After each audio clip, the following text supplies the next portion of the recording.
I don't know about you, but this time of year, I love cooking warming recipes like this Mediterranean pork casserole. We've got protein-packed pork loin, peppers, onions, and a mix of spices like oregano, cumin, and smoked paprika, which just promise a burst of flavour in every bite.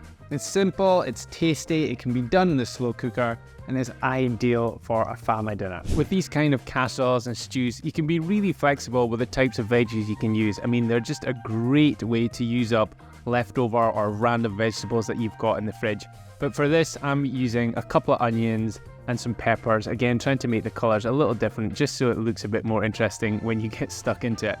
For this, you could also add in some courgette. I think some aubergines would be nice. Again, these vegetables are slightly more tender, so if you were to use something softer, you'd have to probably add it a little bit further into the cooking process.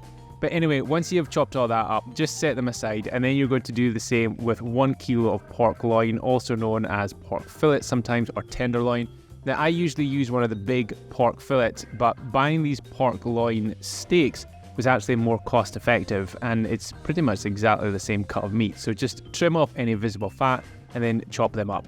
Then you're going to heat a large oven-proof casserole dish, or Dutch oven if you're in the US, and you're going to fry those veggies for a few minutes on a medium heat to allow them to get some colour on them and to soften up. And then once they're pretty much ready, you're going to add your garlic and cook that for a further 30 seconds before adding in your red wine. If you don't drink alcohol, you could use stock, absolutely fine.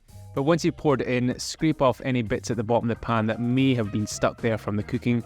These will just add in more flavour to your casserole. Then for the spice mix, I'm using ones which will really hopefully take you back to that summer holiday. We're using smoked paprika along with a half teaspoon of salt and 2 bay leaves, and then lots of oregano. I'm using 3 teaspoons of dried oregano, and then 1 teaspoon of cumin, and as always, plenty of freshly ground black pepper. If you're cooking this in the middle of summer, you might want to put in some fresh tomatoes, but I'm making this in winter, so I'm using 1 can of chopped tomatoes.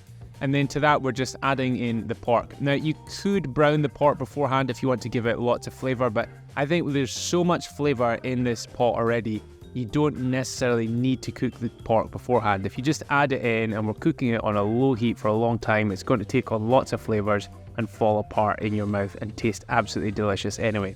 So mix all of that through, and then for cooking, we're going to pop the lid on it and stick it in the oven at about 160 Celsius for around 3 hours. And yes, I know my oven door does need a clean. Also, at this point in the video, if I could ask a little favour, if you could just click that like button or drop a comment below, it really helps me with this video and means more people are likely to see it. Then after 3 hours, you've got this absolutely delicious casserole. I mean, look at that, you can just taste it. I like to garnish this with some fresh basil leaves, but you could also put some parsley on it, serve it with rice, potatoes, or simply a bit of crusty bread, and then just get stuck in. So there we have it, Mediterranean style pork casserole, absolutely delicious. Hope you enjoy this recipe, and thank you so much for watching this video. If you'd like the full recipe, just click below to download my Food for Fitness recipes app. You'll get a link in the description, and you'll get this recipe along with about 300 others. Anyway, I'm off to go eat this. Speak to you later.